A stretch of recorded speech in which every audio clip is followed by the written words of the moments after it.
Halo semuanya, malam ini kita akan berbicara tentang sesuatu yang dekat dengan hidup kita semua. Tidur, ya, tidur yang kelihatannya sederhana itu.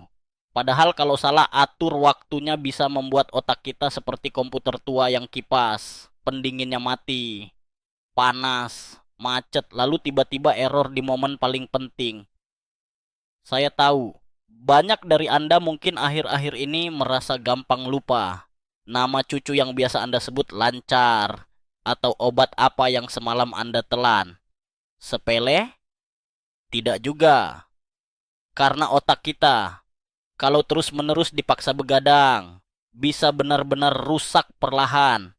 Anda mungkin tidak akan bertahan hidup dengan cara itu. Kedengarannya dramatis, bukan? Tapi begitulah kenyataan yang saya sampaikan dalam nada serius sekaligus lembut ini. Jadi, sebelum Anda merasa nyaman, luangkan waktu untuk menyukai video ini dan berlangganan. Tapi hanya jika Anda benar-benar menyukai apa yang saya lakukan di sini. Silakan juga sebutkan dari kota mana. Dan sekarang jam berapa saat Anda mendengarkan suara saya.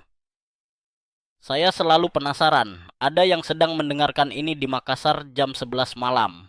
Atau mungkin di Surabaya jam 7 pagi sambil minum kopi. Nah, sekarang matikan lampu, mungkin nyalakan kipas untuk suara lembut, dan mari kita mulai perjalanan kita malam ini. Saya masih ingat betul pasien pertama yang mengetuk pintu klinik saya hampir 2 dekade lalu. Ia masuk dengan wajah lelah, matanya cekung, dan pundaknya seperti menanggung beban besar. Ia bercerita, "Dokter, saya setiap malam baru bisa tidur setelah jam 2 pagi. Pagi harinya kepala saya seperti batu, berat sekali. Saya pun mulai lupa urutan memasak sayur bening yang sudah saya lakukan sejak muda. Saya hanya mengangguk, menyimak. Hati saya rasanya ikut sedih saat dia menangis. Sebab keluhan itu persis seperti keluhan banyak dari kita sekarang. Tapi di sisi lain, ada rasa penasaran. Apakah benar cuma tidur larut yang menyebabkan begitu banyak kekacauan pada dirinya? Nah, pengalaman itu membuat saya ulet seperti peneliti muda lagi. Saya amati. Saya coba ubah hal kecil pada dirinya. Jam tidur. Cobalah, ibu, tidur 2 jam lebih awal. Meskipun awalnya terasa memaksa. Siapa sangka, hanya 2 minggu kemudian ia kembali datang dengan wajah cerah. Mirip seseorang yang baru mendapat kabar memenangkan hadiah undian. Ia berkata, "Kepala saya terasa kosong dari kabut, dok." Saya tergelak dalam hati. Jarang orang bahagia karena kepala kosong, kan? Tapi disinilah letak paradoks tidur. Saat otak kosong dari sampah, justru saat itulah ia paling penuh tenaga. Kadang saya ingin menertawakan ironi hidup ini. Sejak muda kita diajari bahwa orang pintar adalah yang bisa bekerja lembur, begadang mengerjakan laporan, ataupun menonton sinetron sampai dini hari. Padahal, siapakah yang lebih pintar sebenarnya? Orang yang tetap jernih ingatannya di usia 75, atau orang berusia 40 yang setiap pagi lupa di mana ia menaruh kunci? Rasanya jelas jawabannya.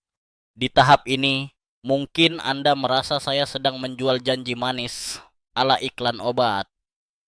Tenang saja, tidak ada pil ajaib di sini. Hanya ada jam tidur yang tepat dan tubuh kita yang sebenarnya lebih pintar dari apa yang kita kira. Tubuh punya sistem jam biologis yang selama jutaan tahun berevolusi sesuai terbit dan tenggelamnya matahari.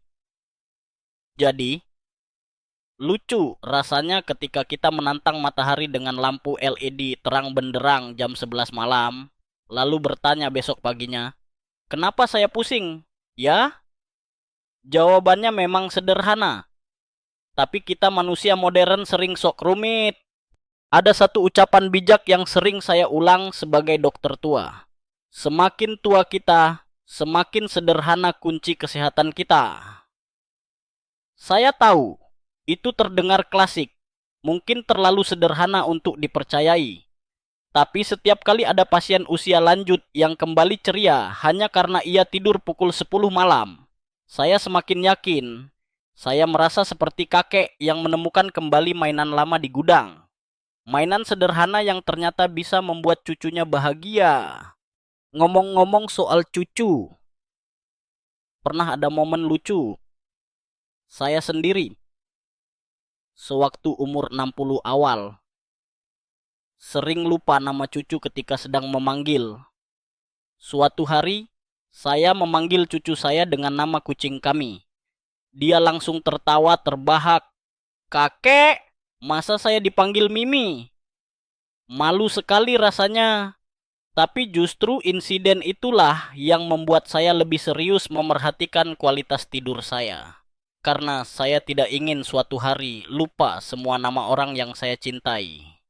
Menariknya, ada fakta aneh yang jarang dibicarakan. Beberapa hewan laut seperti lumba-lumba bisa tidur hanya separuh otaknya pada suatu waktu. Kebayang tidak, separuh otak tidur, separuh lainnya masih berenang. Kalau manusia bisa begitu, mungkin kita tidak akan pernah lupa kunci mobil sebab salah satu belahan otak terus berjaga. Tapi Tuhan rupanya memilih desain berbeda untuk manusia. Kita tidur total. Artinya, kalau jam tidur kita berantakan, seluruh otak juga ikut berantakan. Dan itulah mengapa perdebatan akademis masih berlangsung. Apakah durasi tidur lebih penting? Ataukah waktu ketika kita tidur yang benar-benar menentukan kesehatan jangka panjang? Bagi saya pribadi, dua-duanya penting, tapi waktu tidur punya pengaruh yang lebih mengejutkan. Saya sadar, sebagian orang mungkin menganggap fokus pada jam tidur ini terlalu kaku. Tidak masalah tidur jam 1 pagi, asalkan totalnya 8 jam. Begitu katanya. Tetapi coba tanyakan kenapa. Meskipun sudah tidur 8 jam dari jam 1 sampai jam 9, mereka tetap bangun dengan kepala seperti balon berisi pasir basah. Itulah bedanya. Bukan sekadar jumlah, melainkan struktur alami gelombang otak yang mengikuti jam malam. Saya ingin menutup bagian ini dengan sebuah visualisasi lembut, supaya pikiran Anda ikut tenang. Bayangkan sebuah desa kecil di pegunungan. Malam sudah turun. Lampu rumah kecil berwarna kuning sudah menyala satu persatu. Tidak ada televisi, tidak ada sinyal ponsel. Hanya bunyi jangkrik dan cahaya bulan. Orang desa itu berbaring jam 9 malam tanpa rasa bersalah, lalu bangun dengan wajah segar menyambut matahari pukul 5 pagi. Saya kira disitulah rahasia sederhana otak yang sehat. Hidup mengikuti ritme alami, bukan melawannya. Sekarang saya mengajak Anda untuk ikut melanjutkan perjalanan. Tarik napas dalam, hembus pelan. Saya akan bawa Anda menelusuri kisah lanjutan tentang pasien lain, tentang riset medis, dan tentang bagaimana hal-hal kecil bisa betul-betul mengubah masa depan Anda. Jadi, tetap di sini, karena setiap menit ke depan akan menuntun kita makin dalam memahami hubungan antara tidur dan otak. Pasien pertama yang saya ceritakan tadi hanyalah permulaan. Sebuah pintu kecil yang menggiring saya ke lorong panjang penelitian dan renungan. Saya masih teringat jelas romansa dramatis hari itu di klinik. Ruangan berbau antiseptik, jam dinding berdetak lirih, dan di hadapan saya duduk seorang perempuan paruh baya yang merasa hidupnya runtuh hanya karena matanya baru terpejam saat ayam hampir berkokok. Sejak awal, saya tahu ada yang tidak sinkron antara ritme tubuhnya dan ritme dunia. Ketika saya menyarankan untuk menggeser waktu tidurnya 2 jam lebih cepat, sebenarnya saya sendiri waktu itu agak skeptis. Bayangkan, seorang dokter dengan puluhan tahun pengalaman pun bisa merasa ragu akan kesimpulannya sendiri. Apakah benar perubahan sesederhana itu mampu memulihkan ingatan yang kusut? Ataukah pasien hanya merasa efek placebo?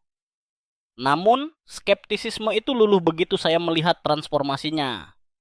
Dari wajah kusut menjadi berseri, dari air mata frustrasi menjadi tawa lega, seolah ada tombol reset di otaknya yang saya bantu tekan tanpa sengaja. Perubahan itu Bagi saya yang sudah melihat ribuan pasien, terasa hampir mistis. Di dunia medis kita sudah terbiasa dengan resep panjang gitu ya. Obat dengan daftar efek samping yang menyeramkan, atau perawatan yang mahal. Tetapi kali ini, tiket masuk menuju otak yang lebih terang hanyalah jarum jam yang diatur mundur. Lucu, bukan?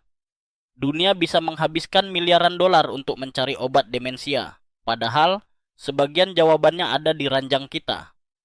Setiap malam. Lebih cepat 2 jam saja. Saya jadi ingat sebuah anekdot dari seorang kolega tua di Amerika. Ia mengatakan, tidur yang tepat itu seperti dulu bermain gundu di tanah. Sederhana. Tidak butuh teknologi. Tapi siapa sangka dampaknya bisa sebesar itu untuk masa depan. Saya tertawa ketika dia berkata begitu. Meski pengandaian gundu itu membuat saya merasa tua setengah mati. Tapi memang benar, justru kesederhanaan itulah yang membuat kita sering mengabaikannya.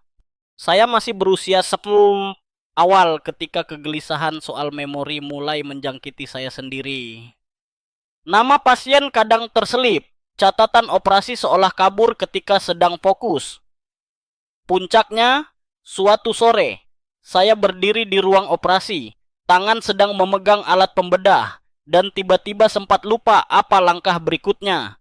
Jangan khawatir, prosedurnya tetap aman, karena tubuh saya sudah terlalu terlatih. Tetapi betapa menakutkan ketika otak kita yang selama ini kita anggap sekokoh batu, ternyata bisa tercekat hanya karena kurang tidur. Waktu itu saya berpikir, kalau begini terus, karier saya tamat sebelum saya sempat pensiun. Maka saya pun coba menerapkan nasihat yang saya berikan kepada pasien tadi. Tidur jam 10 malam, awalnya luar biasa sulit. Saya terbiasa membaca laporan medis sampai lewat tengah malam. Seperti seorang mahasiswa panik menjelang ujian padahal umur sudah jauh lewat masa kuliah.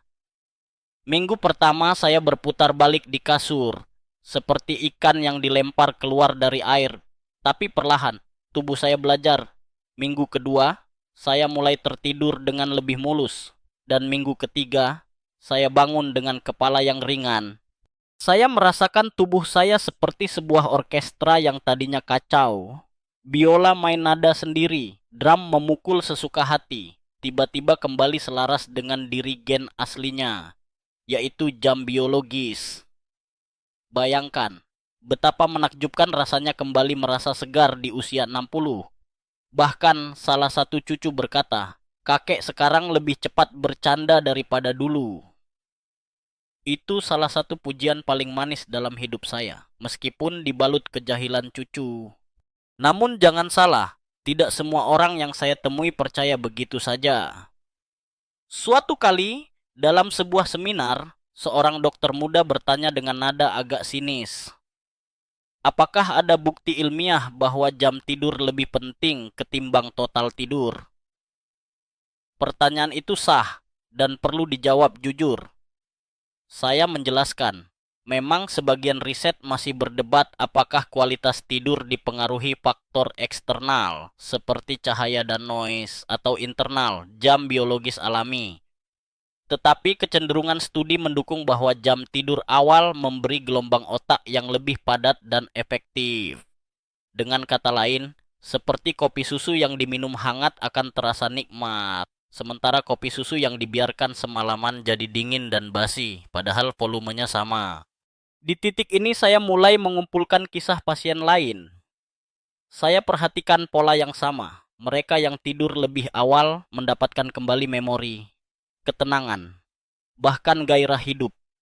Yang mengejutkan, bukan hanya otak mereka yang berubah, tapi juga hubungan sosialnya.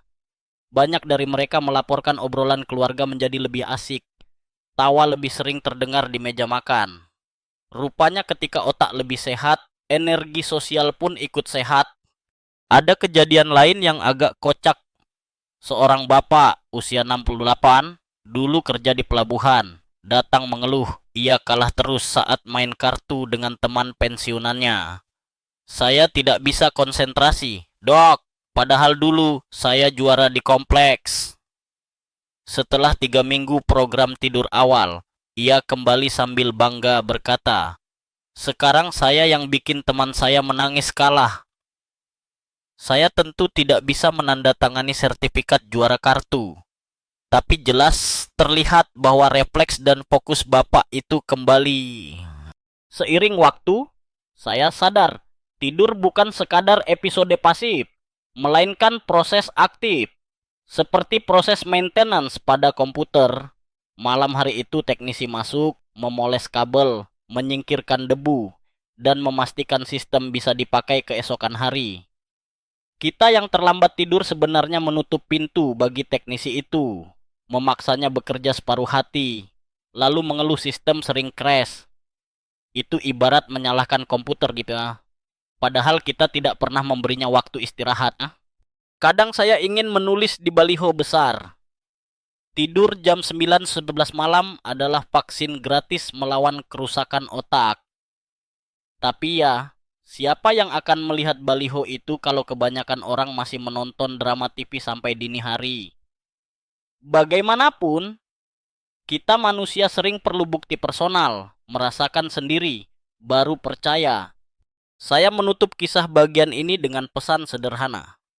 Perubahan 2 jam pada jadwal tidur bisa terasa sepele, tapi dampaknya bisa bak tsunami pada kesehatan otak. Sang pasien pertama itu, dan saya pribadi, adalah buktinya. Dan kisah-kisah berikutnya akan menunjukkan betapa banyak orang lain pun mengalami keajaiban yang sama, hanya dengan menghormati jam biologis mereka. Setelah menceritakan pengalaman pribadi dan kisah pasien pertama, saya mulai menyadari bahwa apa yang saya lihat di ruang praktik hanyalah puncak dari gunung es. Di balik keluhan individu, ada angka besar yang menunjukkan realitas nasional. Angka-angka ini, sejujurnya, membuat saya terperanjat ketika pertama kali membacanya dalam laporan penelitian. Menurut sebuah studi di salah satu universitas ternama di Seoul, hampir 42% orang berusia 60 tahun ke atas ternyata tidur melewati tengah malam secara konsisten. Angka itu bukan kecil, itu hampir setengah dari populasi. Dan lebih mengejutkan lagi, mereka yang tidur lewat tengah malam memiliki risiko 3 kali lipat lebih besar untuk menunjukkan gejala awal penurunan kognitif, bahkan tanda ke arah Alzheimer. Di titik ini, saya tahu banyak dari Anda mungkin berharap saya akan mengatakan, "Ah, angka itu dilebih-lebihkan." Tapi saya ingatkan kembali, otak kita sangat sensitif terhadap waktu. Bukan berbeda dengan bayi sebenarnya. Anda tahu, bayi harus tidur di jam teratur. Jika tidak, besoknya mereka menangis sepanjang hari. Bedanya, begitu dewasa, kita sudah pandai menutupi tangisan dengan kopi dan percakapan. Padahal otak di dalam tetap menangis pilu. Sekarang mari kita bicara tentang melatonin, hormon tidur. Waktu kita berusia 20-an, hormon ini muncul bagaikan sahabat setia. Begitu matahari terbenam, ia berbondong-bondong muncul dan membuat kelopak mata kita berat. Tetapi memasuki usia 60, kadar melatonin kita tinggal setengahnya. Ibarat lampu neon yang awalnya menyala terang, perlahan meredup hingga nyaris padam. Jadi jangan heran kalau dulu jam 9 sudah menguap. Sekarang jam 11 malam masih melotot menonton TV. Namun, disinilah perdebatan akademis yang menarik muncul. Beberapa ahli berpendapat bahwa berkurangnya melatonin hanyalah gejala, bukan penyebab utama. Karena faktanya, ada juga orang lanjut usia dengan kadar melatonin sudah sangat rendah, tapi tetap bisa tidur cukup cepat. Maka pertanyaannya, apakah melatonin benar-benar sang sutradara utama dari drama tidur? Atau hanya pemeran figuran yang kebetulan sering muncul ketika kondisi lain mendukung? Saya pribadi cenderung melihatnya sebagai kombinasi. Hormon ini memang penting. Tapi lingkungan, terutama cahaya dan kebiasaan, justru memegang peran lebih besar di saat usia bertambah. Saya suka menggunakan analogi teater. Tubuh kita adalah panggung, melatonin adalah lampu sorot. Tanpa lampu sorot, pertunjukan memang tidak dramatis. Tetapi meskipun ada lampu sorot, kalau para aktornya, yakni pikiran kita, masih gaduh bertengkar di belakang panggung, pertunjukannya tetap kacau. Begitu pula tidur. Melatonin membantu membuka tirai malam.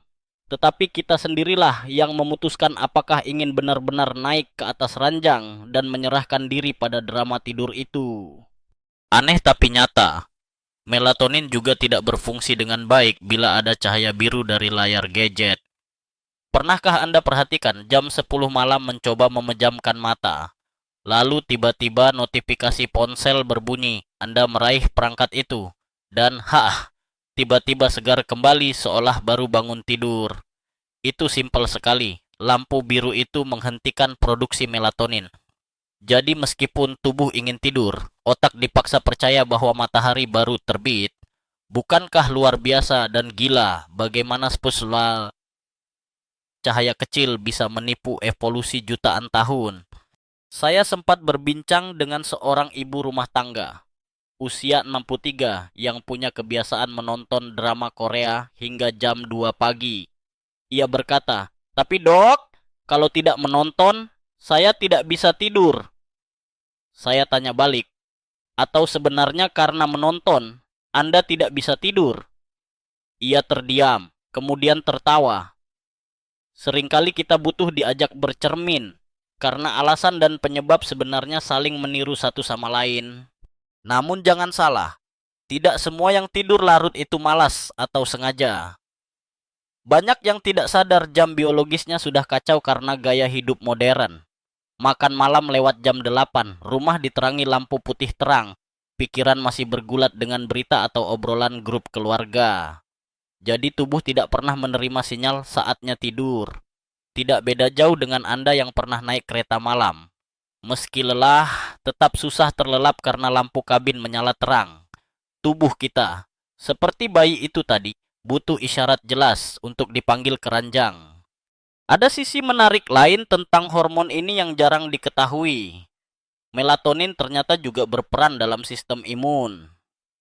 Beberapa penelitian awal menyebutkan bahwa kadar melatonin yang baik membantu tubuh melawan inflamasi. Jadi ketika kita kurang melatonin, bukan hanya tidur yang terganggu, tapi juga imunitas terancam. Kadang saya bercanda pada murid saya, "Kalau kalian jarang tidur awal, jangan salahkan bila esok flu menyerang. Itu melatonin sedang mogok kerja." Mereka tertawa kecil, tapi ada kebenaran ilmiah di balik lelucon itu. Di kalangan akademisi, sering muncul pertanyaan, perlukah kita minum suplemen melatonin? Ini penting. Sebagian berkata ya, sebagian mengingatkan risiko ketergantungan.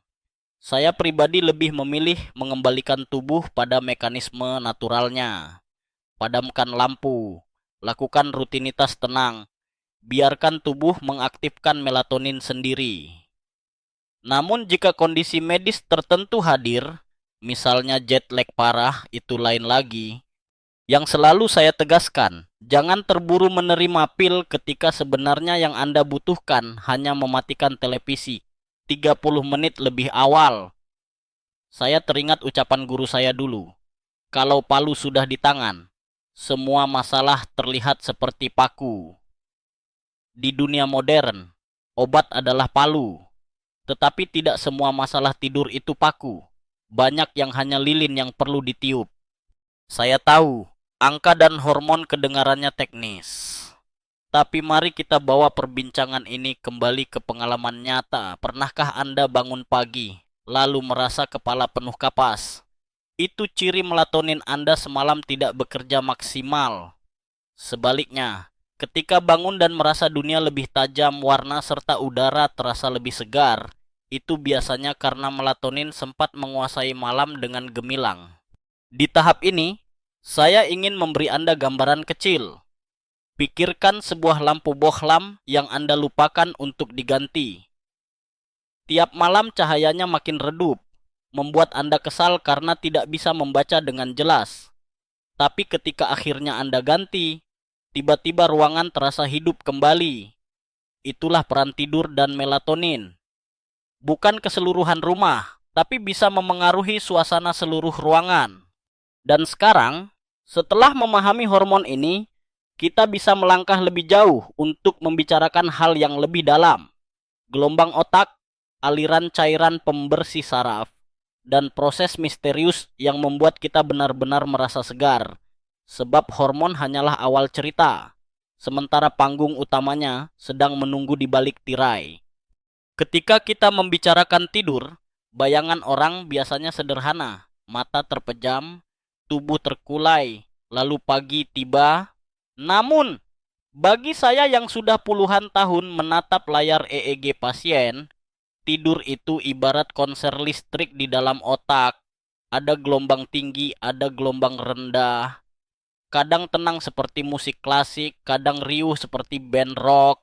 Dan yang paling penting, gelombang dalam, atau yang kita sebut delta wave. Gelombang inilah yang menjadi pondasi pemulihan. Namun, sayangnya, semakin tua usia kita, gelombang ini semakin pelit hadir. Ketika kita muda, begitu tertidur, delta wave muncul tebal, bergulung pelan seolah ombak besar menenangkan di tepi pantai. Tapi seiring bertambahnya usia, ombak itu mengecil menjadi riak kecil yang kadang bahkan tidak terlihat. Itulah sebabnya, meski tidur 8 jam, banyak lansia tetap bangun dengan kepala berat.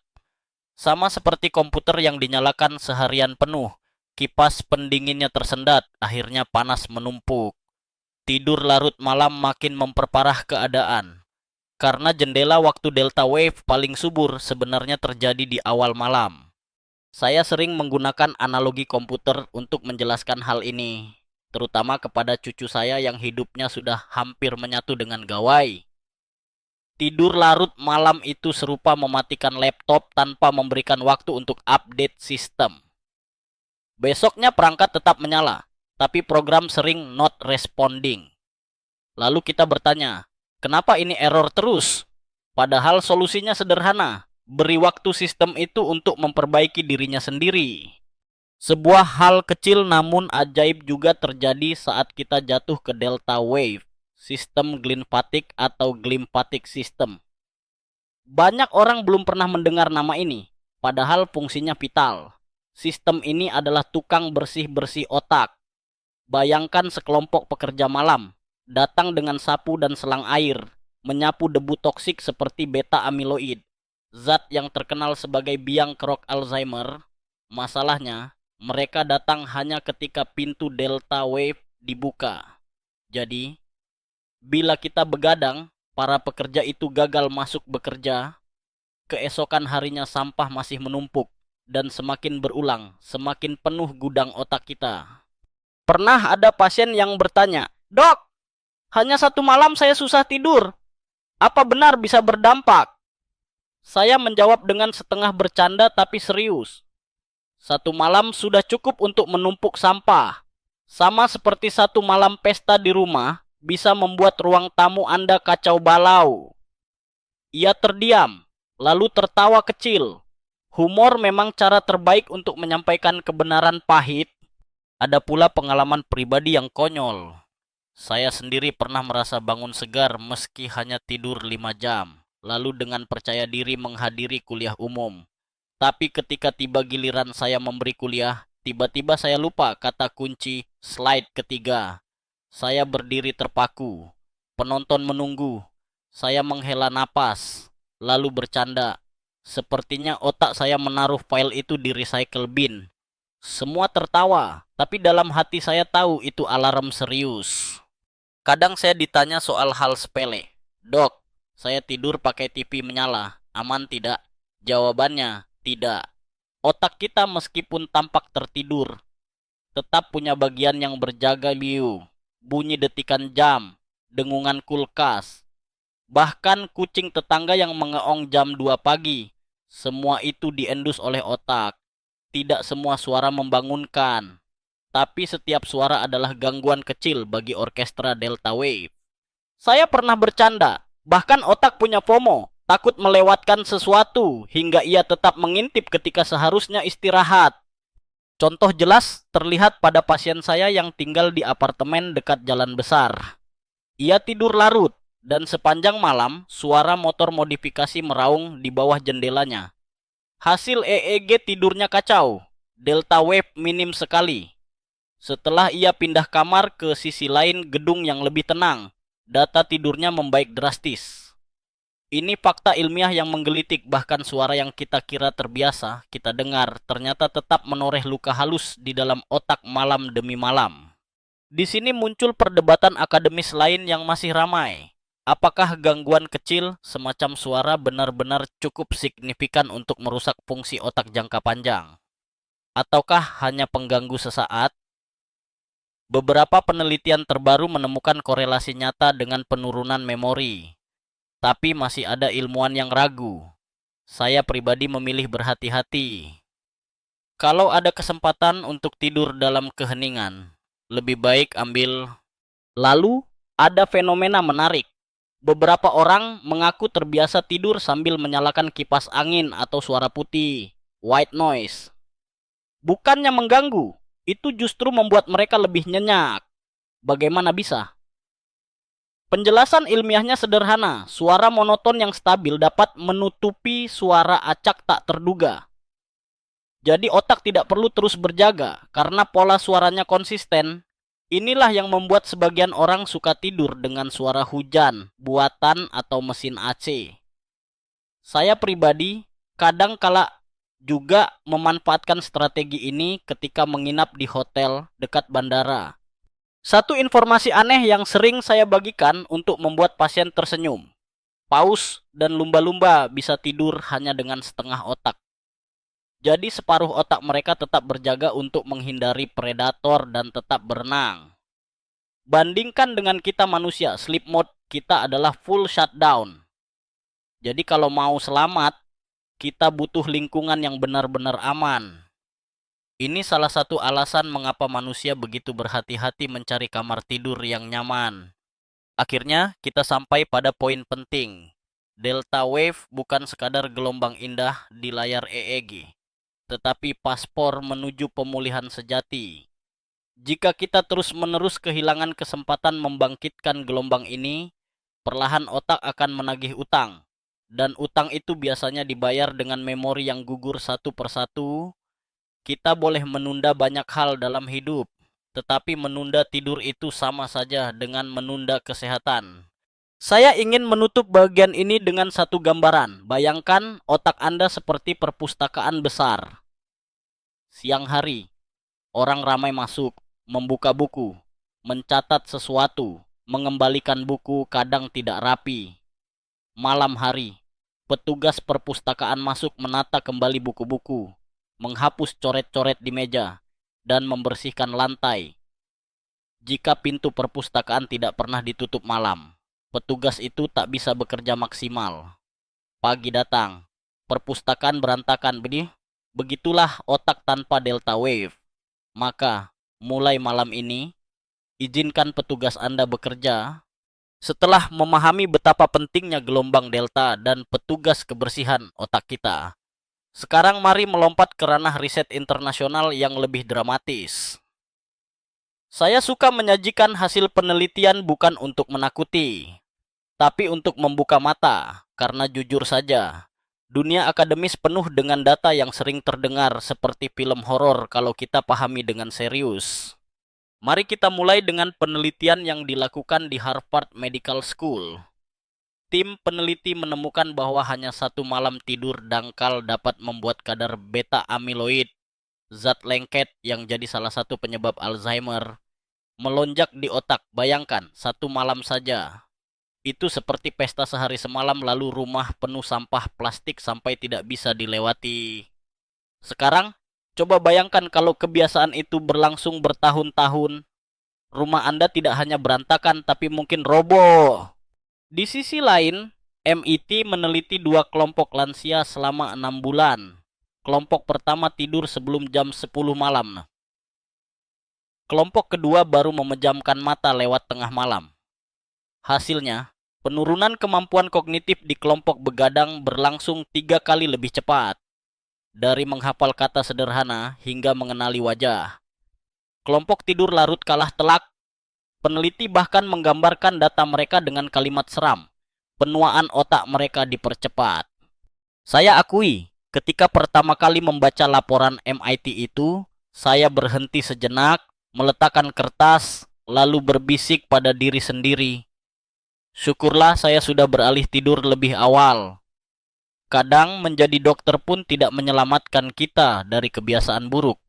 Sampai akhirnya ada selembar grafik menampar wajah kita. Ada pasien saya, Pak Hadi, yang selalu membela diri. Dok, saya sudah terbiasa tidur jam 1 pagi sejak muda, jadi badan saya pasti sudah adaptasi. Rasanya ingin sekali saya memberi standing komedi jawaban. Otak kita bukan smartphone yang bisa diupdate firmware untuk menyesuaikan gaya hidup. Evolusi butuh ribuan tahun, bukan seminggu di kantor lembur. Akhirnya, setelah 1 kali tes neurokognitif menunjukkan hasil memorinya memang turun signifikan. Ia setuju mencoba tidur lebih awal. 3 bulan kemudian, ia datang dengan bangga. Sekarang saya mengalahkan cucu saya main puzzle. Kadang data baru bisa dipahami ketika sudah menyakitkan secara pribadi. Ada perdebatan akademis menarik di sini. Apakah kerusakan akibat tidur larut bisa pulih total? Ataukah hanya bisa diperlambat? Sebagian ilmuwan mengatakan otak punya kapasitas plastisitas luar biasa. Neuron bisa membentuk koneksi baru selama syaratnya terpenuhi. Jadi, ada peluang pemulihan nyata. Tetapi sebagian lain berargumen bahwa beberapa kerusakan struktural sudah permanen. Saya, sebagai praktisi, melihat keduanya terjadi. Ada pasien yang terlihat kembali cemerlang. Ada yang hanya berhenti memburuk. Tetapi itu jauh lebih baik daripada terus merosot tanpa rem. Fakta aneh lain, dalam penelitian tikus, mereka yang terpaksa begadang seminggu penuh menunjukkan pola makan tak terkendali dan berat badan naik cepat. Jadi ternyata, selain merusak otak, tidur larut juga merusak lingkar pinggang. Kalau data ini bisa dipublikasikan sebagai iklan, mungkin lebih efektif. Tidur larut bikin celana lama tidak muat. Kadang ancaman baju yang mengecil lebih menggugah daripada ancaman Alzheimer. Saya juga ingat seorang nenek yang mengeluh selalu lupa wajah tetangga. Saya malu menyapa, "Dok, takut salah." Setelah ia rutin tidur jam 10 malam, perlahan ia kembali mengenali wajah satu persatu. Ia berkata sambil tertawa, "Saya berasa punya aplikasi face recognition lagi." Saya pun tertawa, karena jujur, itu lebih meyakinkan dibanding 1000 grafik penelitian. Dan mari kita berbicara tentang akumulasi. Banyak orang beralasan, sekali 2 kali begadang tidak apa-apa. Betul, mungkin tidak langsung terasa. Sama seperti jarum kecil menyentuh kulit, tidak sakit. Tapi bayangkan jarum itu menusuk titik yang sama setiap malam. Hari pertama masih enteng, hari ke-30 mulai terasa bengkak, tahun ketiga lubang menganga. Begitulah otak kita. Kerusakan kecil yang terakumulasi. Salah seorang murid saya di kampus pernah mengajukan pertanyaan nakal. Kalau begitu, "Dok, apakah orang yang selalu shift malam pasti bodoh?" Pertanyaan ini membuat kelas terdiam. Saya menjawab tenang, "Tidak sesederhana itu. Tubuh manusia punya sistem kompensasi, tapi jelas, risiko mereka lebih tinggi, jadi butuh strategi khusus." Ada saatnya memang dunia tidak ideal. Dokter jaga, petugas keamanan, awak pesawat, mereka bisa cari cara melindungi otak seperti tidur siang teratur, penggunaan penutup mata, atau melengkapi nutrisi. Jadi jangan asal menyimpulkan bahwa semua pekerja malam nasibnya pasti sama. Saya suka sekali dengan perumpamaan sederhana. Tidur larut malam itu seperti menaruh racun setetes demi setetes ke dalam gelas setiap hari. Mungkin seminggu pertama Anda tidak sadar, tapi suatu hari gelas itu penuh dan tubuh tidak sanggup meneguknya lagi. Bicara keras, ya, tapi buktinya memang begitu. Ada satu penelitian Jepang yang membuat saya terperangah. Orang lanjut usia yang terbiasa tidur setelah jam 12 malam punya risiko terjatuh di kamar mandi hampir 2 kali lipat lebih tinggi. Alasannya, konsentrasi menurun, refleks melambat, koordinasi otot terganggu. Jadi, ternyata bukan cuma pikiran yang kena, tapi juga tubuh. Tidur larut membuat kita tidak hanya lupa, tapi juga lebih gampang terpeleset. Menutup bagian ini, saya ingin meninggalkan satu gambaran di benak Anda. Bayangkan pohon bonsai. Jika Anda siram dan rawat di jam yang benar, pohon itu indah dan stabil. Tetapi jika Anda siram tengah malam atau abaikan ritmenya, cabangnya mulai bengkok, bentuknya aneh, bahkan bisa mati. Otak kita persis pohon bonsai itu. Hanya saja bonsai ini tidak pernah bisa diganti. Dan kabar baiknya, Anda tidak butuh pupuk mahal, hanya sedikit disiplin soal waktu tidur. Kita sudah membicarakan gelombang otak, pembersihan beta amiloid, hingga riset internasional yang menyeramkan. Sekarang mari kita turun kembali ke tanah nyata, ke kamar tidur kita masing-masing, tepat di mana kebiasaan kecil tanpa sadar bisa menjadi penghalang terbesar tidur nyenyak. Ada 3 kebiasaan yang saya temui berulang kali pada pasien, dan percaya saya, 3 hal ini lebih berbahaya daripada Anda kira. Yang pertama, layar gadget. Televisi, ponsel, tablet, semua menjadi teman setia hampir setiap malam. Banyak yang berkata, kalau tidak menonton TV, saya tidak bisa tidur. Padahal, justru karena menontonlah tidur menjadi sulit. Sinar biru dari layar memaksa otak berpikir siang belum usai padahal jam sudah menuju tengah malam. Melatonin, sang hormon tidur, akhirnya tertahan di pintu, tidak bisa masuk.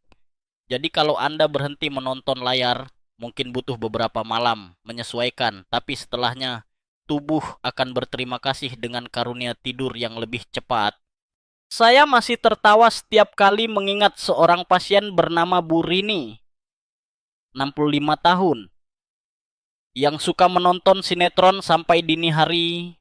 Waktu saya tegur, ia membalas, "Tapi dok, pemeran utamanya ganteng sekali." Saya menjawab, "Kalau begitu, pilih wajah ganteng atau otak sehat." Ia tertawa terbahak, dan 6 minggu kemudian kembali ke klinik, bilang bahwa sejak berhenti menonton larut malam, dia justru merasa lebih muda. Katanya, "Sekarang saya bisa mengingat jalan ke pasar tanpa kebingungan." Saya lalu menjawab nakal, "Berarti aktor itu memang ganteng, tapi ternyata bukan penyelamat." Kebiasaan kedua, makan larut malam. Inilah salah satu musuh terbesar tidur. Perut kita tidak punya jam tangan, tetapi sistem pencernaan tahu jam biologis. Ketika makanan datang terlalu malam, perut masih harus bekerja keras. Sementara otak seharusnya sudah dalam mode istirahat. Bahkan studi menyebutkan bahwa makan setelah jam 8 malam menunda transisi ke fase tidur dalam tubuh. Bingung, apakah saat ini untuk mencerna atau beristirahat? Ini seperti menyalakan mesin cuci jam 11 malam. Tetangga tidak senang, dan Anda pun jadi tidak bisa tidur tenang mendengar deru mesin. Saya punya pengalaman pahit soal ini. Suatu kali saya ikut reuni bersama teman lama. Makan malam berlangsung hingga jam 10.30 malam dengan menu yang super berat. Daging, kue, kopi. Malam itu saya hanya bisa rebah gelisah, merasa mulas, dan paginya kepala terasa seperti dililit tali. Sejak saat itu, saya selalu makan paling lambat jam 7. Meskipun ada undangan reuni, teman yang lain mungkin masih mengobrol, saya pamit lebih dahulu. Beberapa dari mereka menatap heran, tapi saya bilang jujur, saya lebih takut kehilangan memori daripada kesempatan bergosip. Kebiasaan ketiga, kekhawatiran diranjang. Siapa yang tidak pernah mengalami berbaring, harusnya memejamkan mata, tetapi otak malah sibuk rapat pleno. Besok harus bayar listrik, Apa kabar cucu di luar negeri? Bagaimana kalau hasil cek darah jelek? Pikiran berputar seperti kipas rusak yang berisik. Otak kita, terutama bagian prefrontal cortex, aktif seperti siang hari, padahal seluruh tubuh minta istirahat. Saya sarankan pasien untuk membuat ritual sederhana. Ambil selembar kertas, tuliskan semua hal yang mencemaskan. Begitu ditulis, otak merasa sudah menyimpannya di laci, jadi tidak perlu diulang semalaman. Ada pasien yang skeptis, lalu mencobanya. 3 minggu kemudian, ia dengan bangga berkata, "Kini setiap kali kepala saya mulai penuh, saya keluarkan buku kecil tempat sampah pikiran saya." Saya tersenyum. Jangan bayangkan literal tempat sampah, tetapi metafora itu ternyata efektif. Ada sisi humor juga. Seorang bapak pernah berkata, "Dok, saya sudah coba menulis, tapi malah tambah panjang daftar khawatirnya." Saya jawab santai, "Kalau begitu, Anda perlu 2 kertas, bukan 1." Semua tertawa. Dan entah kenapa justru setelah itu ia merasa lebih ringan. Mungkin karena ia bisa menertawakan bebannya sendiri.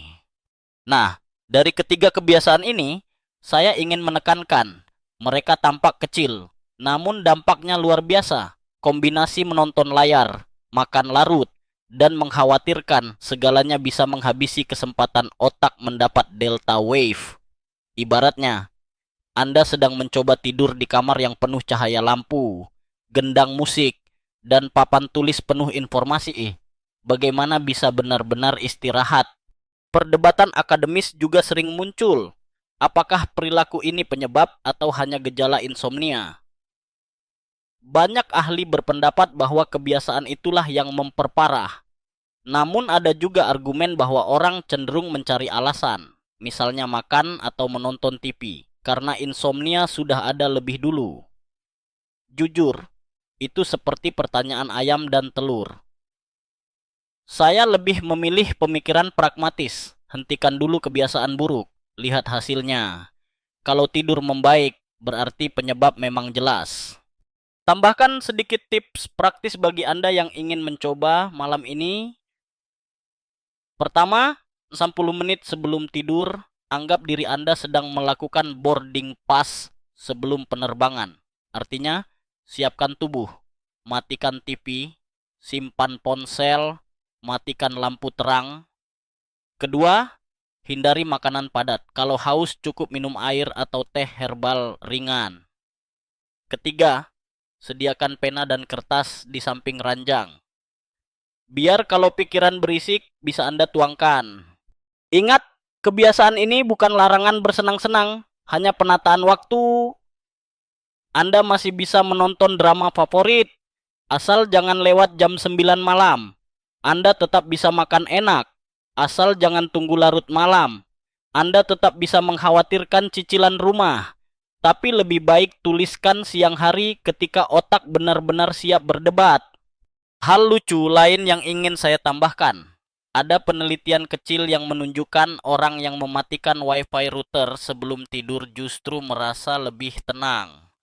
Apakah itu karena gelombang elektromagnetik atau karena sugesti tidak ada notifikasi? Masih perdebatan panjang. Tapi siapa yang peduli kalau hasilnya tidur lebih nyenyak? Kenapa tidak? Kadang ilmu pengetahuan butuh waktu membuktikan, tetapi tubuh kita sudah memberi jawaban lebih dulu. Akhir kata pada bagian ini, perhatikan 3 kebiasaan ini, jangan remehkan. Sebab bagi otak kita, kualitas tidur tidak ditentukan oleh harga kasur atau merek bantal, melainkan bagaimana kita mempersiapkan malam agar para pekerja otak bisa bekerja tanpa gangguan.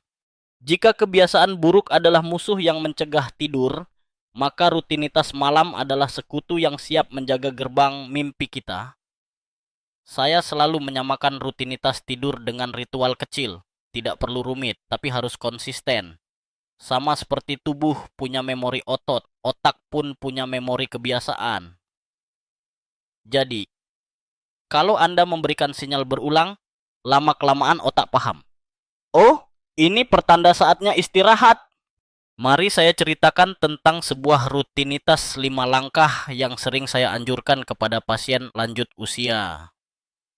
Dimulai sejak pukul 7 malam. Ritual ini ibarat mengantar tubuh dari hiruk-pikuk siang ke pelukan tenang malam.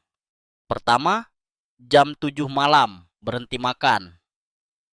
Ya, ini mungkin terasa ekstrem bagi sebagian orang, tapi percayalah, memberi jeda minimal 3 jam sebelum tidur adalah anugerah bagi lambung dan otak.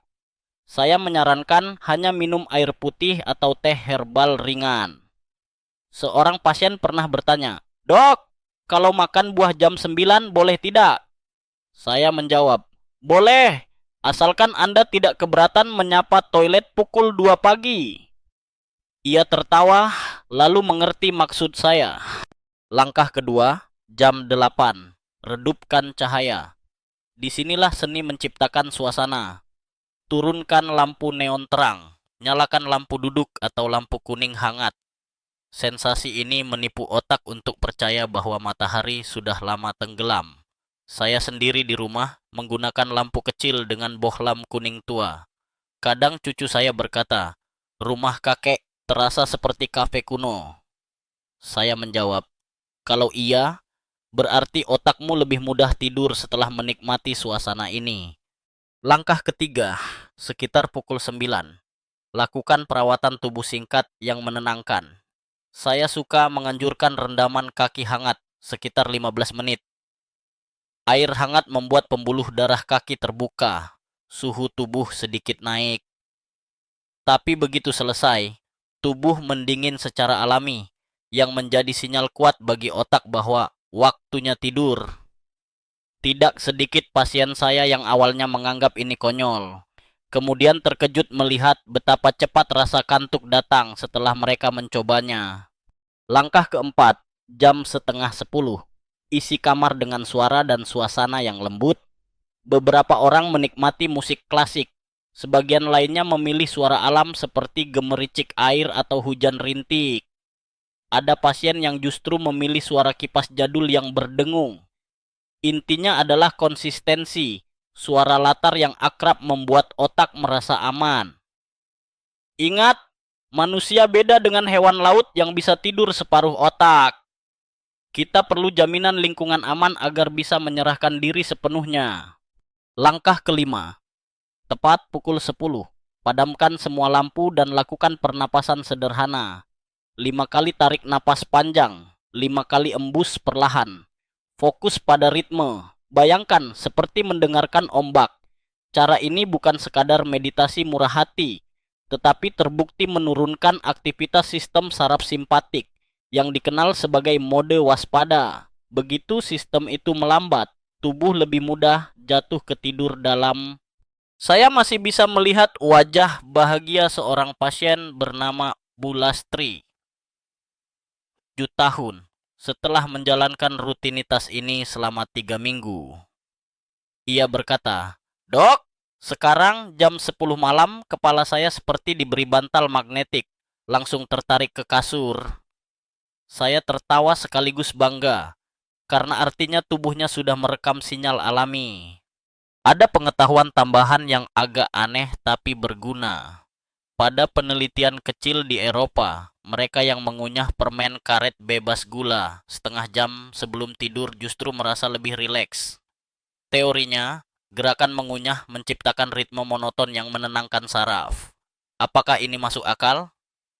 Debat masih terbuka.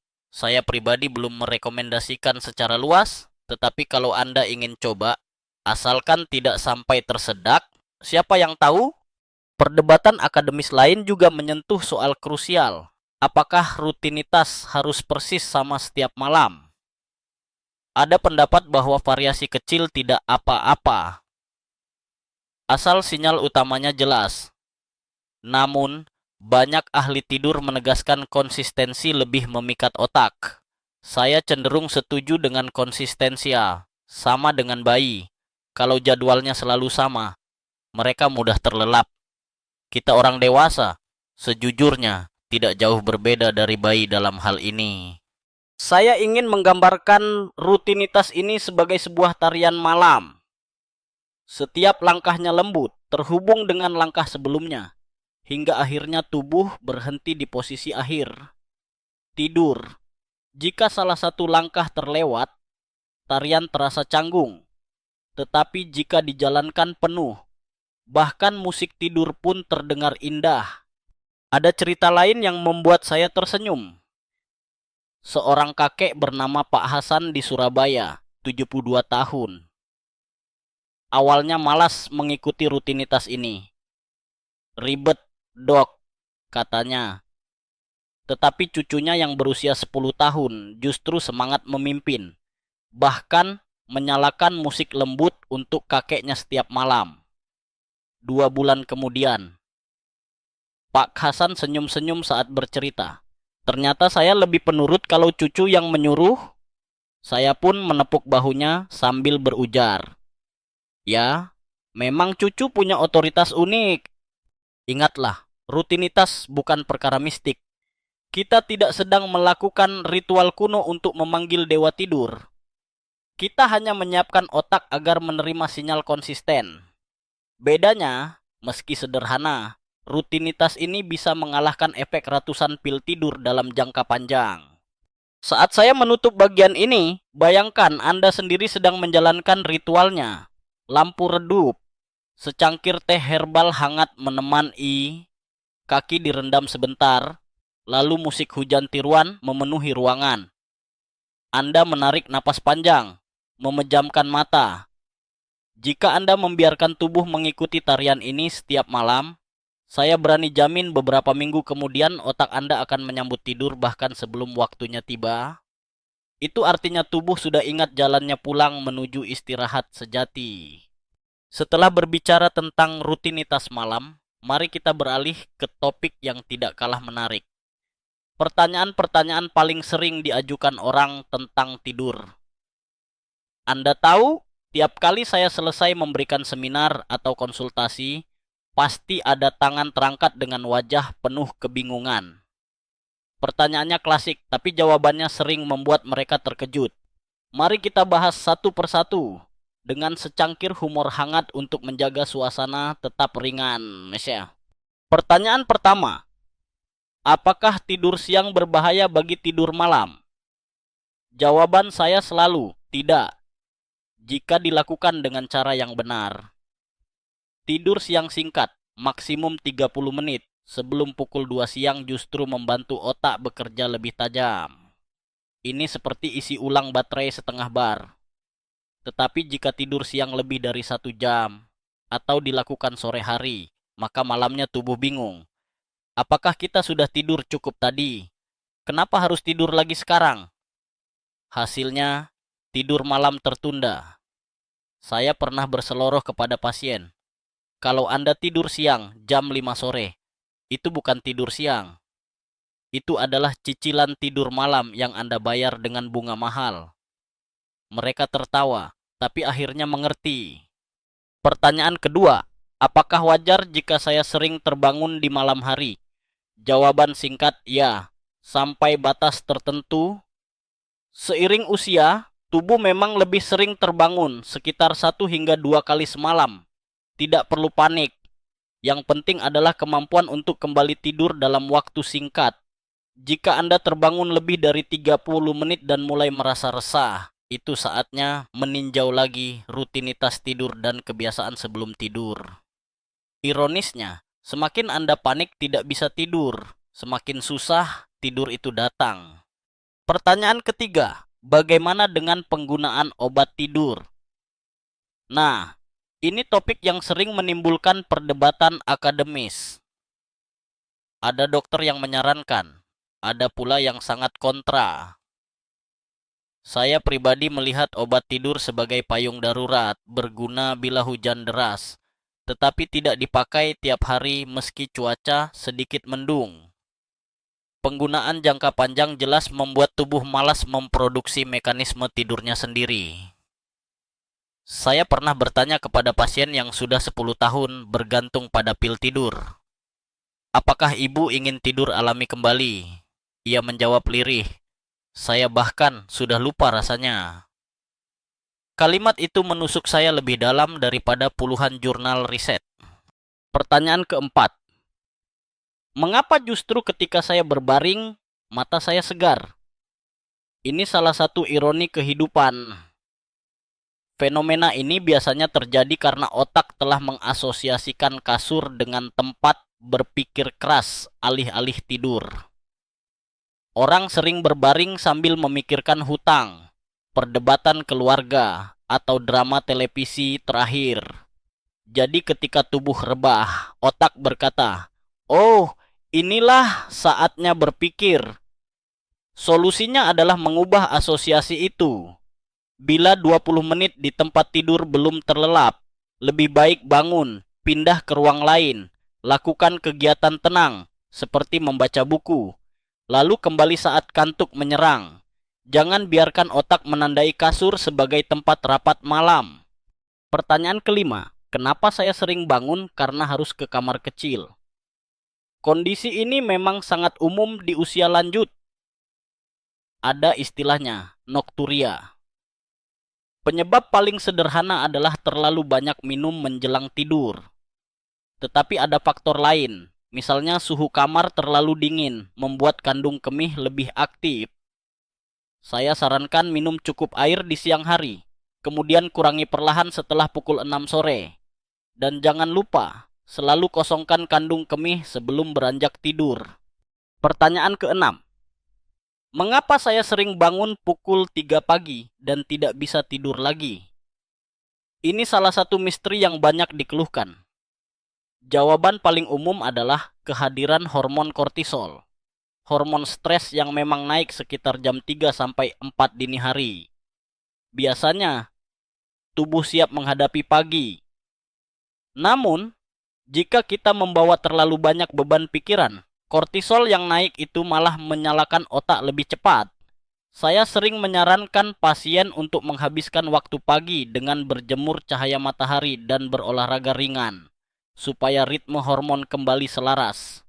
Di antara semua pertanyaan ini, ada pula satu sisi lucu yang selalu muncul, persoalan posisi tidur.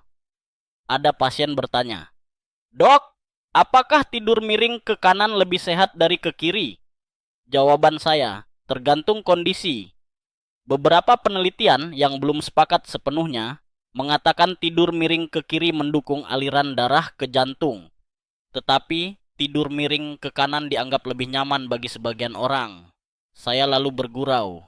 Yang berbahaya adalah kalau Anda tidur saat rapat kantor. Itu jelas tidak menyehatkan. Tawa pun pecah dan suasana jadi ringan kembali.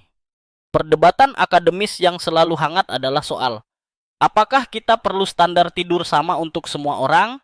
Ada yang bilang 7 jam, ada yang 9 jam. Menurut saya, ukuran baku itu bagus sebagai kerangka. Tapi tubuh setiap orang unik, ada yang segar dengan 6 jam. Ada pula yang baru waras setelah 8 jam. Jadi, jangan paksa angka tertentu jika tubuh Anda berkata lain. Hal menarik lain, saya pernah membaca riset kecil yang menyebutkan bahwa orang yang tidur nyenyak dengan posisi terlentang di kamar sejuk justru memiliki mimpi lebih jelas dan mampu mengingat detailnya lebih baik. Tapi riset itu pun masih diperdebatkan. Jadi, apakah mimpi jelas selalu tanda tidur sehat? Belum tentu. Anda lihat kan, bahkan hal sekecil ini pun bisa jadi bahan perdebatan para ilmuwan. Pesan saya sederhana, pertanyaan mungkin beraneka ragam, jawabannya pun bervariasi. Namun, intinya selalu sama, tubuh kita adalah mesin yang mengikuti pola biologis. Jika kita menyelaraskan pola itu, maka sedikit demi sedikit tidur alami kembali menjadi sahabat. Dan, seperti biasa, saya ingin menutup dengan sebuah gambaran lembut. Bayangkan semua pertanyaan Anda sudah terjawab, dan kini Anda duduk di kursi goyang, memegang teh hangat, merasa tenang karena tahu ada cara-cara sederhana mendamaikan malam. Tidak semua jawaban butuh buku tebal. Sebagian cukup dengan melonggarkan pikiran dan membiasakan kebiasaan kecil yang sehat. Kita sudah menyusuri teori, riset, dan jawaban atas pertanyaan umum. Namun, untuk benar-benar memahami bagaimana tidur bisa mengubah hidup. Mari kita dengarkan kisah nyata, karena seringkali narasi manusia jauh lebih persuasif daripada grafik penelitian atau tabel ilmiah manapun. Saya ingin mulai dengan kisah Pak Joni, 73 tahun, seorang pensiunan pegawai kereta api. Ia datang ke saya sekitar 2 tahun lalu dengan ekspresi wajah yang kelelahan, seolah baru saja lari maraton tanpa garis finish. Keluhannya sederhana tapi menakutkan. Ia sering lupa nama cucunya sendiri. Pernah, dalam acara ulang tahun keluarga, Bu, ia memeluk cucu lalu salah menyebut nama 3 kali berturut-turut. Saya merasa seperti orang asing di keluarga saya sendiri. Dok, katanya lirih. Ketika saya mencoba memahami pola hidupnya, ternyata jelas.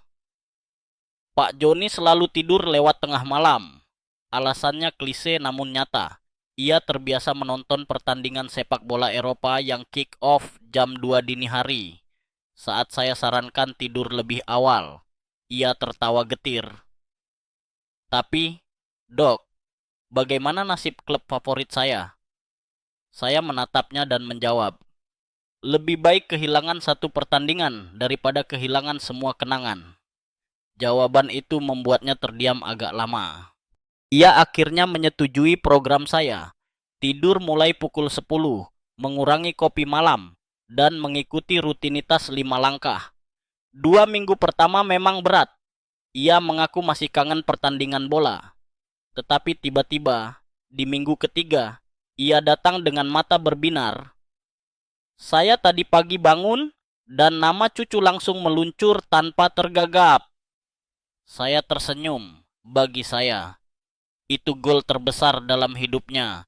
Jauh lebih penting daripada skor klub idolanya. Kisah lain datang dari Bu Rahayu, 69 tahun. Sejak suaminya meninggal, ia terjebak dalam kesepian. Malam-malamnya dipenuhi tangis diam-diam, dan hasilnya, ia baru bisa tertidur pukul 3 dini hari. Ranjang ini terlalu luas tanpa dia. Dok, katanya dengan mata berkaca-kaca. Saya mengajarkan kepadanya satu latihan unik, menulis surat untuk suami setiap malam. Bukan untuk mengurai kesedihan, melainkan untuk mengucap syukur atas momen kecil yang masih ia jalani. Awalnya canggung, tetapi sebulan kemudian, ia berkata, kini setiap kali berbaring, saya merasa seperti sudah berpamitan kepada dia, jadi tidur lebih mudah. Yang mengejutkan, selain tidurnya membaik, emosinya pun melunak. Ia mulai mengikuti kelas melukis di komunitas, membuat bunga akrilik dengan warna cerah, seolah hatinya kembali disinari cahaya. Dari kasus ini, saya belajar bahwa tidur tidak berdiri sendiri. Ia saling terkait dengan emosi, kenangan, dan kemampuan kita menerima duka. Ada juga kisah lucu dari Pak Rudi, 71 tahun. Ia mantan pemain catur yang suka begadang demi menyusun strategi online dengan lawan dari luar negeri. Akibatnya, ia sering kalah di babak awal karena pikiran lambat. Saya menantangnya, cobalah tidur jam 9, lalu main catur besok siang. Kita lihat siapa yang menang. 3 bulan kemudian, ia kembali dengan senyum kemenangan. Sekarang saya bisa mengalahkan lawan saya di level internasional. Ternyata tidur memang jurus rahasia. Dok, saya tertawa.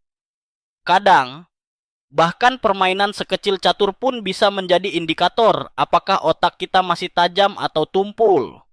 Ada pula pengalaman aneh tapi nyata. Seorang pasien bercerita bahwa setelah tidur dengan jadwal teratur, ia mulai lebih mudah mengingat lirik lagu lama dari masa mudanya. Bayangkan, selama bertahun-tahun ia tidak bisa melengkapi bait lagu favoritnya. Namun setelah tidur teratur, bait itu muncul lengkap. Menurut saya, memori itu selalu ada di kepalanya, hanya terkunci di lemari yang penuh debu. Tidur yang baik adalah kunci yang membersihkan debu itu dan membuka lemari. Fakta menarik lain yang sering saya bagikan, jerapah di alam liar tidur hanya sekitar 30 menit hingga 2 jam per hari. Terbagi dalam potongan kecil, namun mereka tampak tetap sehat. Mengapa? Karena tidur mereka, meski singkat, sangat dalam dan efisien. Itu memberi kita pelajaran, kualitas lebih penting daripada kuantitas. Manusia tidak bisa serta-merta meniru jerapah, tetapi kita bisa memastikan kualitas 8 jam tidur kita penuh dengan tahap dalam, bukan tidur dangkal ditemani sinar layar. Saya suka menutup cerita pasien dengan tawa kecil. Misalnya, seorang oma berkata, "Dok, sejak tidur saya baik. Suami saya malah kesal karena saya berdengkur lebih kencang." Saya mengangguk dan berkata, "Kalau begitu, justru itu tanda Anda tidur dalam dan sehat. Sekarang tantangannya adalah mencari earplug untuk suami." Kami semua tertawa karena memang hidup selalu butuh kelucuan di tengah keseriusan. Dari sekian banyak kisah, inti pesannya selalu sama. Tidur dengan waktu teratur mampu menyelamatkan tidak hanya memori, tetapi juga hubungan sosial, emosi, bahkan rasa humor kita. Bayangkan, sebuah perubahan sederhana pada jam tidur bisa mengganti wajah keluarga, percakapan, dan bahkan hobi yang sempat ditinggalkan. Perdebatan akademis tetap berlangsung. Apakah pengalaman ini mewakili semua orang atau hanya sebagian kecil? Namun, bagi saya, bukti nyata dalam kehidupan sehari-hari sama berharganya dengan jurnal ilmiah. Karena, jika setelah tidur teratur seorang kakek bisa kembali mengingat nama cucun dan seorang nenek bisa kembali melukis bunga warna-warni, itu sudah cukup menjadi data paling indah.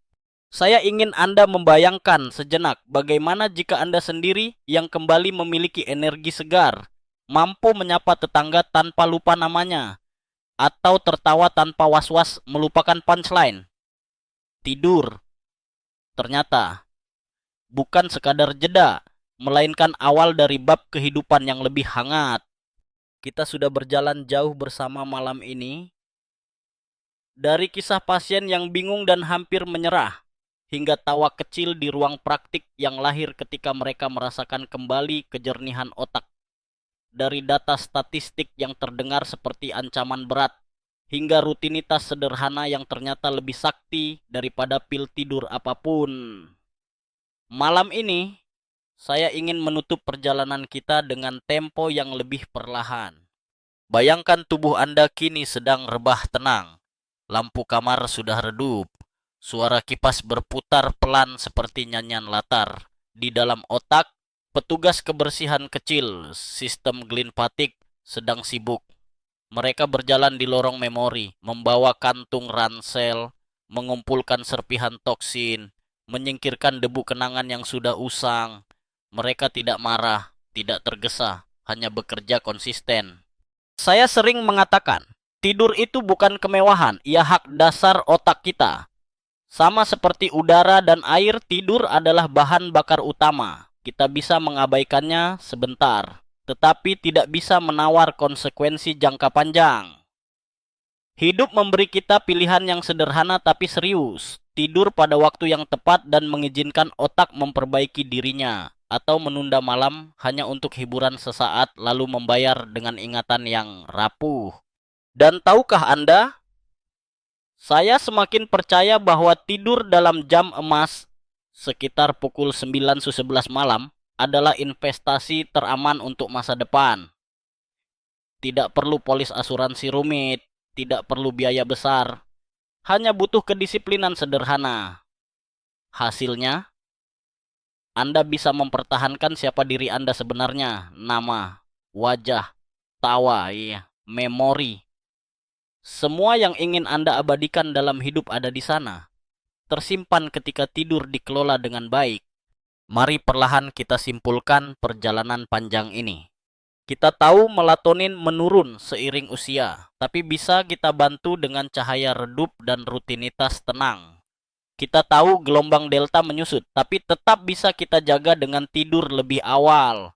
Kita tahu beta amiloid menumpuk bila kita begadang, tapi bisa dibersihkan bila kita memberi otak kesempatan. Kita tahu kebiasaan layar, makan larut, atau mengkhawatirkan segalanya adalah musuh tidur, dan sudah kita punya cara sederhana melawannya. Dan kita telah melihat dengan mata kepala sendiri lewat kisah para lansia bahwa perubahan kecil mampu membalikan hidup. Saya ingin bicara dengan nada paling lembut sekarang. Bayangkan setiap kata ini sebagai tetes air yang menenangkan api resah dalam pikiran Anda. Saya tahu, sebagian dari Anda mungkin pertama kalinya merenungkan serius apa artinya tidur. Sebagian lain mungkin sedang mengangguk, karena semua yang saya ucapkan mencerminkan pengalaman mereka sendiri. Apapun itu, kita semua terhubung malam ini lewat satu hal, keinginan untuk terus hidup sehat, jernih, tenang. Tentu, masih banyak perdebatan akademis. Ada yang bilang tidur hanyalah refleksi aktivitas otak, ada yang bersikeras tidur itu fungsi aktif membersihkan neuron. Tetapi di balik semua debat, ada satu kebenaran sederhana yang bisa kita sepakati. Siapapun yang tidur teratur pasti merasa lebih hidup. Itu pengalaman yang sulit dibantah, bahkan oleh ilmuwan paling skeptis. Sebelum saya meredupkan suara malam ini, izinkan saya mengajak Anda melakukan sebuah visualisasi terakhir. Bayangkan diri Anda berjalan di padang rumput yang luas. Langit malam bersih, bintang bersinar penuh, udara sejuk masuk ke paru-paru Anda, Butia. Di kejauhan, terlihat pondok kecil dengan lampu kuning hangat. Itu adalah rumah tidur Anda, Ima. Anda melangkah masuk, berbaring di dipan sederhana, dan tersenyum karena tahu, malam ini otak Anda akan bekerja keras, memperbaiki semua luka kecil, semua kelelahan, semua kesalahan. Besok pagi, Anda bangun dengan mata terang dan hati ringan. Dan itulah harapan saya untuk Anda semua. Jadikan tidur bukan sekadar rutinitas, tetapi sebuah janji kesetiaan pada diri sendiri. Setiap kali Anda tertidur lebih awal, Anda sedang berkata kepada otak Anda, "Terima kasih sudah menemani perjalanan panjang. Kini giliran saya menjaga dirimu." Rangkuman 300 kata. Malam ini kita telah melalui perjalanan panjang tentang misteri tidur. Kita mulai dari pintu masuk yang sederhana, kisah pasien yang lupa nama cucu, hingga penjelasan ilmiah tentang hormon melatonin dan gelombang delta. Kita menyaksikan riset yang menegaskan betapa berbahayanya tidur larut malam, lalu menjelajahi kebiasaan buruk yang sering merusak tidur tanpa kita sadari. Dari sana, kita melangkah menuju rutinitas 5 langkah yang sederhana, namun penuh keajaiban. Dan akhirnya duduk bersama menjawab pertanyaan-pertanyaan umum tentang mitos tidur. Kemudian, kita berbagi kisah nyata pasien, dari kakek pecinta bola yang lebih memilih memori cucu daripada skor pertandingan, hingga nenek yang menulis surat untuk suami almarhum dan akhirnya kembali menemukan ketenangan. Dari pemain catur yang menemukan jurus rahasia lewat tidur teratur, hingga oma yang bangga bisa bernapas lebih lega meski berdengkur lebih keras. Semua kisah nyata itu menunjukkan tidur bukan hanya masalah biologis, tapi juga soal hubungan, emosi, bahkan identitas diri. Yang mengikat semua bagian ini adalah pesan sederhana. Tidur tepat waktu adalah investasi harian yang menjauhkan kita dari kabut pikun, dari tubuh yang letih, dan dari hati yang muram. Tidak ada perangkat canggih, tidak ada pil ajaib, hanya keputusan kecil untuk mematikan layar, meredupkan lampu, menulis kekhawatiran, dan menyerahkan diri pada malam lebih awal. Sekarang, biarkan semua kata larut pelan, seperti kabut yang menghilang. Tutup mata Anda dengan tenang, rasakan napas turun naik, dan biarkan malam memeluk Anda